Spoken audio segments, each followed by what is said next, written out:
Welcome back to Rocket Donkey Garage. I'm Nathan, the host of the show. Those of y'all that have subscribed, you already know me. Those that are new, welcome. Hi. On today's episode, it's going to be a little shorter. We are going to be charging the AC on my powerastroke, my 97 powerastroke. It is started to turn off hot here in Texas, and my air conditioner is not blowing as cold as I would like for it to, so we're going to get it charged back up. I think I've got something leaking, but until it gets bad enough where it leaks it all out, I'm not going to worry about it yet. And then whenever it gets to the point where it leaks everything out, then I'll address the issue. I think it may be one of the charging ports, but I'm not sure. So anyways, let's get into it. I'm going to go get y'all set up in the engine bay, so I will pause and I'll meet y'all there. Alright, we're in the engine bay. Y'all may have a hard time hearing me because these old 7.3s are so loud, but I'll do my best to make sure that y'all can hear me. Hopefully the audio doesn't wash out. If it does, I'm just going to do a voiceover on this, maybe add some music, whatever. So anyways, first thing you want to do whenever you're charging your AC on your vehicle, for those of y'all that don't know, is you want to find your charging port. So on these 97, like I believe on all the 7.3 powerastroke, on all the 7.3 powerstrokes, your high side is right here. That'll be your high pressure port, and then your low side pressure port is over there on the filter dryer.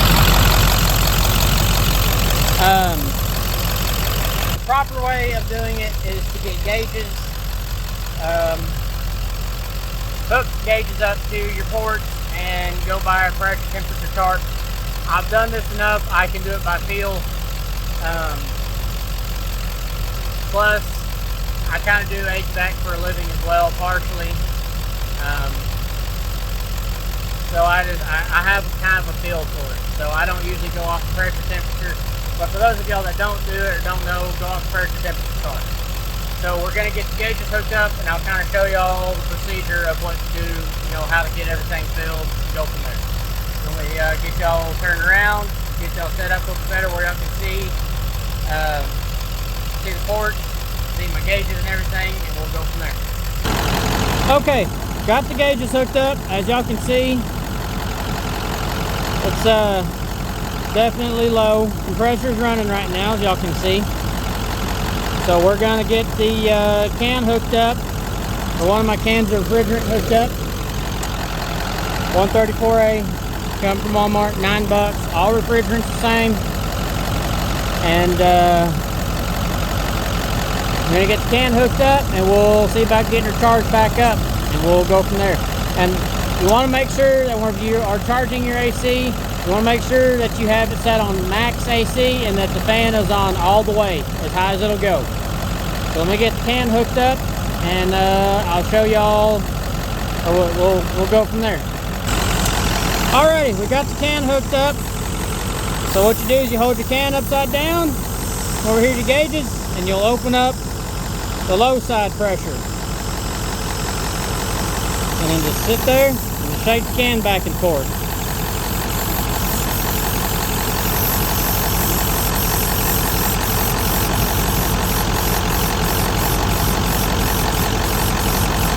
Now my system's pretty low, so I'm going to put a whole can in, and then we'll see if I need the second can.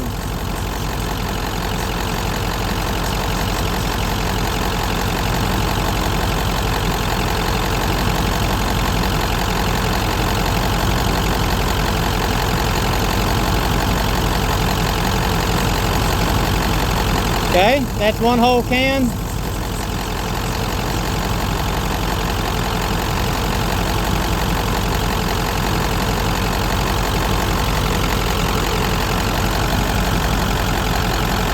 Doing quite a bit better. Okay, it's doing a lot better. Still just a little bit low. According to this PT chart that I found, it should be running about 45 to 55 on my low side and 250 to 270 on the high side. And it's running about probably and doing just under 250. So I'm gonna add a little bit more from the second can and see if we can get that up where it needs to be. So let me get the other can connected and we'll see what we can do. Okay, second can is connected. So let's see if we can get it in about the 45 to 55 range and the 250 to 270 range. So again, just open up the low side on your gauge.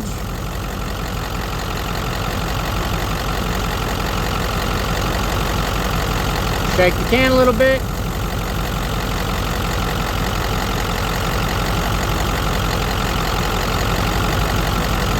Looking a little better.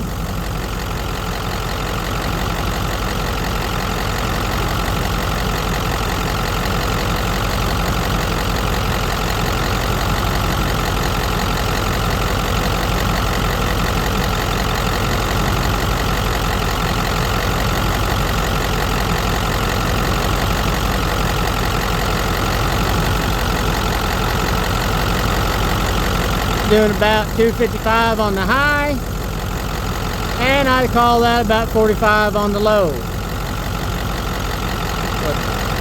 A lot better.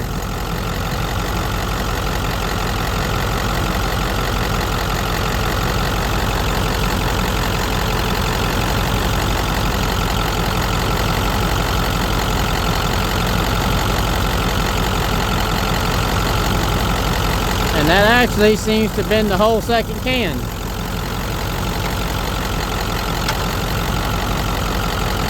That is much, much better than it was, and I'll bet it is blowing some nice cold air on the inside. Let me see if I can find something to take a temperature reading, and we'll go find out.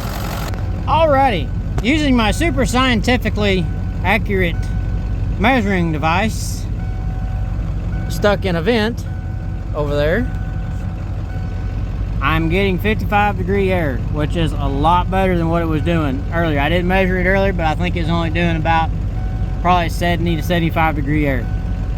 It's not as cold as it could be, but I think I'm still maybe a little bit low on my refrigerant charge. But it's much better, it's much tolerable. I'll be able to get another can and get some more put in it, because when I looked at it just now, my pressures went back down just a little bit. But that's all right. I mean, it is a lot more tolerable than it was. Because earlier I was barely getting any kind of cool air. Like I said, probably 70 to 75 degrees, which still felt better than the about 99 that we had, but not as cold as I would have liked for it to be. I don't like the heat. I live in the wrong part of the world for the heat. Hate the heat. One of these days, I hope to maybe live somewhere where it stays cooler, like South Dakota or Alaska or something like that, or Wyoming. I don't know. Just somewhere that it doesn't get as hot as here, because I do not like the heat. Anyways, enough of that tangent. But yeah, it is, man, it is doing so much better.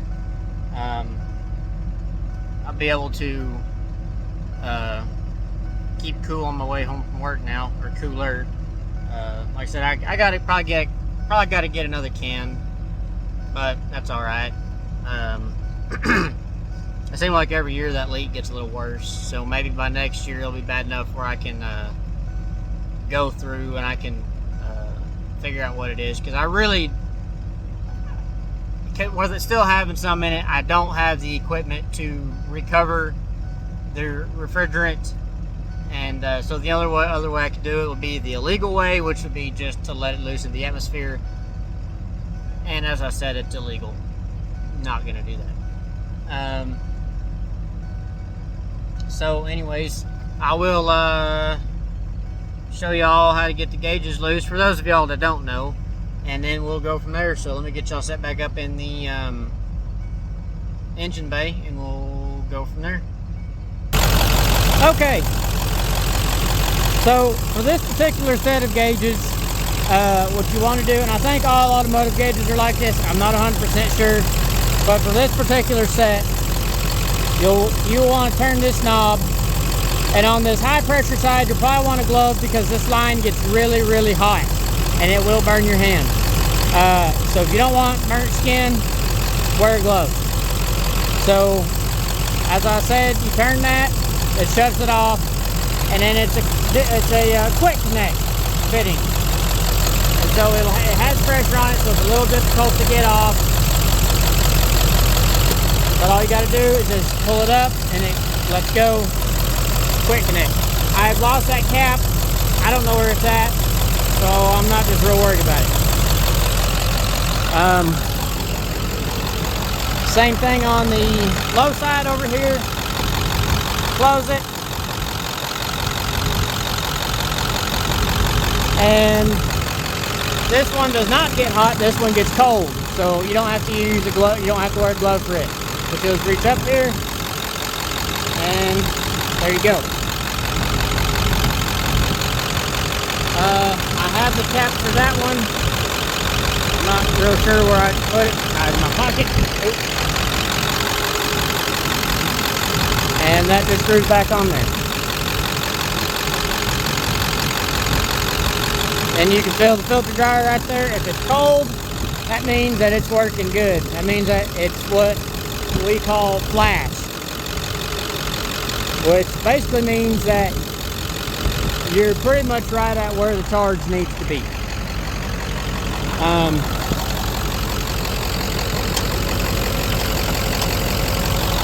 So yeah, highly recommend. Let me close the hood real quick.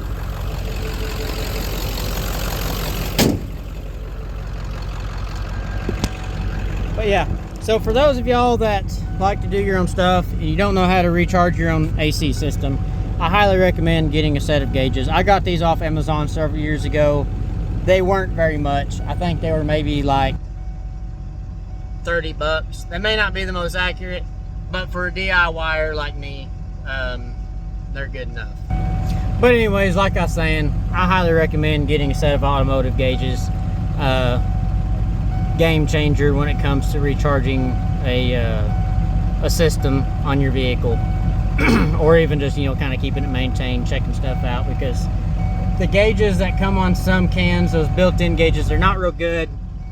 They don't tell you just a whole lot, and they have a tendency to cause you to overfill your system, which will not, if you overfill your system, then it won't run at its peak efficiency. So yeah, like I said, I highly recommend it. I even got a vacuum pump with my gauges, so that way if I had to do any like major repairs to my system, which I did when I first bought this pickup, I had to replace the compressor in it because the stock compressor was leaking like crazy. Like I could put refrigerant in it and about 2 or 3 days later the system was completely empty. So when I redid my system, I bought a vacuum pump so I could pull a vacuum on the system and ensure that there's no air or moisture in the lines, which helps your helps the longevity, helps the life of your AC system in your vehicle. So like I said, if you're a DIYer, if you don't already have a set of gauges, or if you're just kind of trying to, or if you're somebody that's watching this video and you're trying to get into doing do-it-yourself repairs, I highly recommend gauges. Like I said, you don't have to break the bank. You know, you can get a cheap set of gauges on Amazon, and you know, they're usually good enough. But anyways, that's gonna be it for this video. Shorter video like I've been trying to do. Haven't got to work on the Bronco much. I've got some stuff to work on it, some different stuff. Just haven't got to do anything. Was busy all last weekend, and then been kind of busy this week so far. And then I'm gonna be busy this coming weekend, which is probably when I'm gonna post this video. I'm not sure yet. But anyways, so if y'all have watched through the video, if y'all like what you see, if you enjoyed the video, like, comment, subscribe. You know, it all helps my channel, helps me to grow. You know, comment any tricks that you may have as far as what I did today, because, you know, I don't know everything. You know, there may be somebody out there that knows a better trick than I do, you know, or may have a little bit more information. So if you do, you know, drop a comment. You know, let me know if you see something that I did wrong or something that I could have done differently. You know, let me know what you think of the video. You know, and like I said, you know, when y'all like and comment and all that, it helps out a lot. So anyways, the next video will probably be me working on the Bronco. Like I said, I've got some stuff to do on it. I've got some locking hubs, new locking hubs to put on it. The ones that are on it right now are mile marker. They're broke. I got some orange that I got for free to put back on it. Got some radiator hoses to put on it. I've got to fix the flap where my fuel door or where my fuel tank is. I've got what I need to fix that. So yeah, I got a bunch of stuff to do. I'm gonna probably pick up some power steering hoses for it this coming weekend. So, you know, got to get that going. And then from there, I'll be ordering some tires for it and some stuff for the interior. And we're gonna try and see if I can get it ready for a camping trip I've got tentatively planned for this summer. So, like I said, if y'all want to see me doing some of that stuff, and just, you know, make sure y'all hang around for the Bronco, you know, Bronco videos. I'm gonna try and make them fun, interesting, you know, whatever to watch. So anyways, as I already said, like, comment, subscribe, and I will see y'all in the next one.